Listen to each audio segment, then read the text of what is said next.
নিয়মটা কি আছে কিছু বলেন? 5 হর্স পাওয়ারের কমে হলে কোথাও কোনো অর্থ দেওয়ার প্রয়োজন নেই, মিউনিসিপ্যালিটির নিয়ম নেই।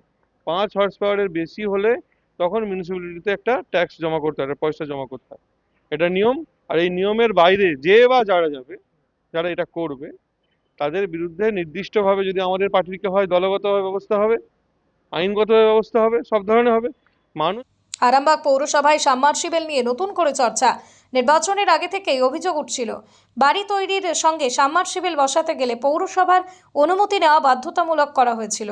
আর সেই অনুমতির জন্য পৌরসভায় গেলে অনৈতিকভাবে মোটা অঙ্কের টাকা দাবি করা হতো বলেও অভিযোগ ছিল। পরবর্তীতে এই পরিবর্তনের পর আরামবাগ পৌরসভার প্রশাসক বসে পৌরসভার আয় বাড়ানো, বকেয়া ট্যাক্স আদায় ও নাগরিক পরিষেবা আরও নিয়মের মধ্যে আনার নিয়ে একাধিক বৈঠকও হয়েছে। এরই মধ্যেই পুরসুরার বিধায়ক বিমান ঘোষের দাবি, সাবমার্সিবল বসানোর অনুমতির নামে অনৈতিকভাবেই টাকা নেওয়ার যে অভিযোগ ছিল তা সম্পূর্ণ বন্ধ করা হয়েছে। তবে তার বক্তব্য অনুযায়ী কেউ যদি উচ্চ ক্ষমতা সম্পন্ন মোটর বা সাবমার্সিবল বসান, তাহলে অবশ্যই পৌরসভার নির্ধারিত আইন ও নিয়ম মেনে অনুমতি নিতে হবে।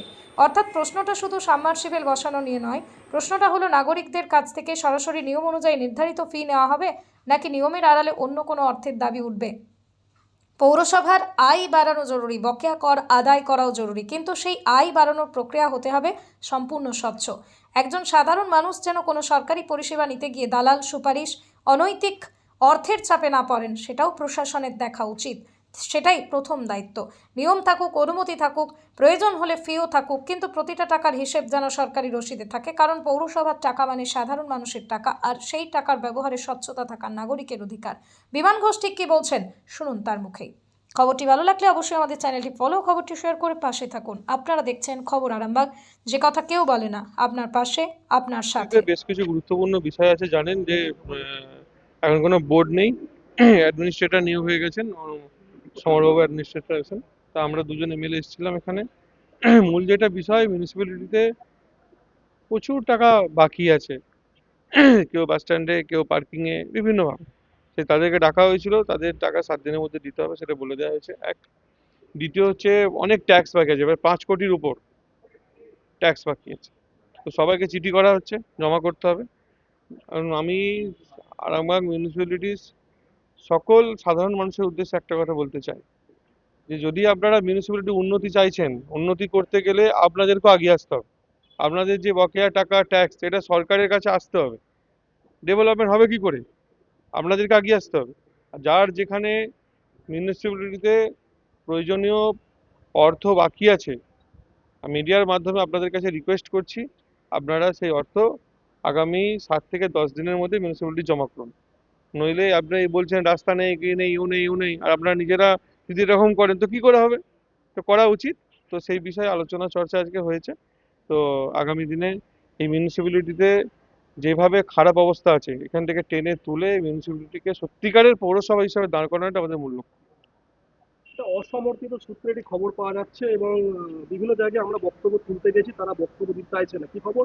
খবরটা হচ্ছে নাকি সাবমার্সেল বসানোকে কেন্দ্র করে বিজেপির কিছু নেতারা নাকি টাকা তুলছেন, হাজার হাজার টাকা, প্রায় 10,000 টাকার মতো।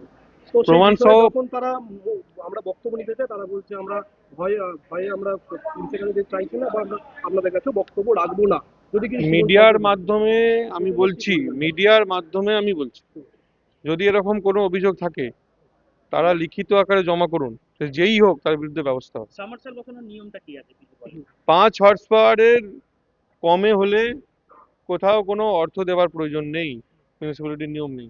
5 হর্স পাওয়ারের বেশি হলে তখন মিউনিসিপ্যালিটিতে একটা ট্যাক্স জমা করতে হয়, একটা পয়সা জমা করতে হয়, এটা নিয়ম। আর এই নিয়মের বাইরে যে বা যারা যাবে, যারা এটা করবে, তাদের বিরুদ্ধে নির্দিষ্টভাবে যদি আমাদের পার্টিকে হয় দলগতভাবে ব্যবস্থা হবে, আইনগতভাবে ব্যবস্থা হবে, সব ধরনের হবে। মানুষ মানুষ এখানেতে উন্নতি সাধনের জন্য আমরা এসেছি, কাউকে কাউকে রেয়াত করা হবে না। আপনাদের মাধ্যমে বলছি, যদি কোনো সাধারণ মানুষের উপর এরকম হয়ে থাকে, আপনারা নির্দিষ্ট ভাবে অভিযোগ জমা করুন, অভিযোগ আমরা খতিয়ে দেখবো, অভিযোগ সত্যতা প্রমাণ হলে তার এগেইনস্টে ব্যবস্থা হবে। নাম প্রকাশ করতে অনিচ্ছুক তার কি তাহলে কি নাম বলবো? ভরসায় তাহলে মুখ্যমন্ত্রী কি বলে করে দেন। বলবো? আমি তো ভরসা দিচ্ছি, আমরা তো ভরসা দিচ্ছি যে আপনি বলুন, নাম বলুন। আপনাকে কোনো ভয় পাওয়ার দরকার নেই। সরকার বদল হয়েছে, নাম বলুন, কোনো ভয় পাওয়ার দরকার নেই। তারা বলছে বিগত দিনের সরকারে 15,000 20,000 টাকা নিত, রসিদ দিত, কিন্তু এখন পৌরসভার নাম করে তারা টাকা তুলছে। এই সবেমাত্র 2-2.5 মাস আমরা এখানে এসেছি, জানি না কে বলছে, আমার জানা নেই। এটা নিয়ে বেশি একটু কথা হচ্ছে। আমি আবার বলছি, যদি এরকম হয়ে থাকে কিভাবে নির্দিষ্ট সাহস পাচ্ছে সেটা নির্দিষ্ট দলের অভিযোগ নাম সহ অভিযোগ জমা করুন, নিশ্চিতভাবে ব্যবস্থা নেব।